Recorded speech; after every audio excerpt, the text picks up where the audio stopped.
New India Herald के YouTube channel में आपका स्वागत है।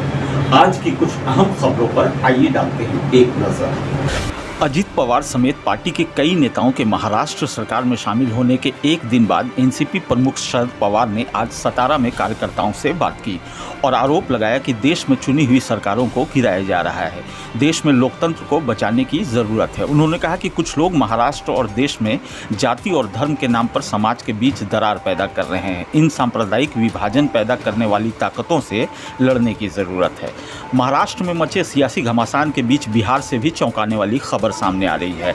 लोजपा रामविलास के प्रमुख चिराग पासवान का दावा है कि जल्द ही महागठबंधन की सरकार टूट सकती है। मुख्यमंत्री नीतीश कुमार की पार्टी के कई विधायक और सांसद एनडीए के संपर्क में हैं। चिराग पासवान ने कहा कि जिस तरह से मुख्यमंत्री अपने विधायक और सांसदों से मुलाकात कर रहे हैं, उससे यह स्पष्ट है कि उन्हें उनकी पार्टी टूटने का डर है। कांग्रेस नेता केसी वेणुगोपाल ने बताया है कि विपक्षी दलों की अगली बैठक कर्नाटक की राजधानी बेंगलुरु में होगी। उन्होंने बताया कि 2 दिन की ये बैठक 17 और 18 जुलाई को होगी। इससे पहले विपक्षी दलों की बैठक पटना में 23 जून को हुई थी। उसमें देश के 15 प्रमुख विपक्षी दलों के नेताओं ने हिस्सा लिया था।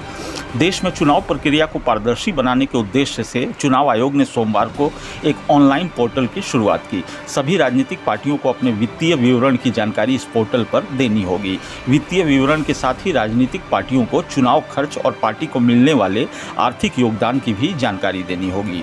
भारतीय विदेश मंत्री एस जयशंकर ने कहा है कि पीएम मोदी का हालिया अमेरिका दौरा खास रहा। प्रधानमंत्री की तारीफ करते हुए विदेश मंत्री ने कहा कि जब पीएम मोदी कुछ करते हैं तो उसका असर पूरी दुनिया पर होता है। विदेश मंत्री ने कहा कि प्रधानमंत्री नरेंद्र मोदी की छवि की वजह से उनका अमेरिकी दौरा पहले के प्रधानमंत्रियों के दौरे से अलग स्तर पर रहा। सुप्रीम कोर्ट ने सोमवार को दिल्ली की आम आदमी पार्टी की सरकार की जमकर खिंचाई की। इतना ही नहीं, कोर्ट ने केजरीवाल सरकार से 3 वित्तीय वर्षों में विज्ञापनों पर हुए खर्च का ब्यौरा तक मांग लिया। दरअसल यह मामला रीजनल रैपिड ट्रांजिट सिस्टम के निर्माण से जुड़ा है।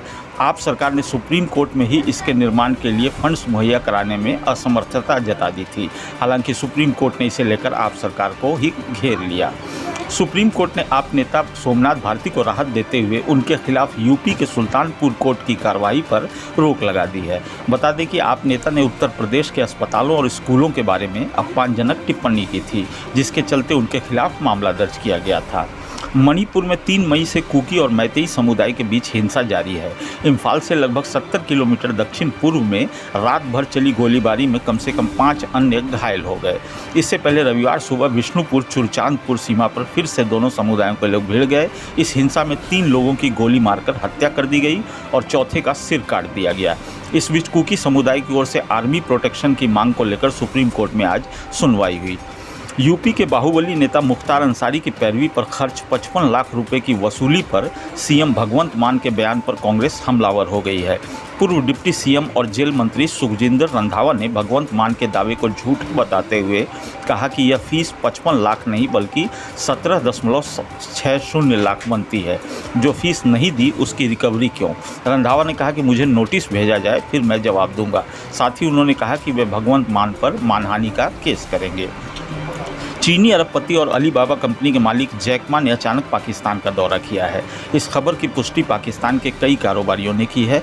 हालांकि जैक की इस यात्रा और वहां के कार्यक्रमों के बारे में चीनी दूतावास को कोई भी जानकारी नहीं दी गई थी। जैक मा एक प्राइवेट जेट से पाकिस्तान आए। उनके साथ 7 बिजनेसमैन का एक प्रतिनिधिमंडल भी पाकिस्तान गया था।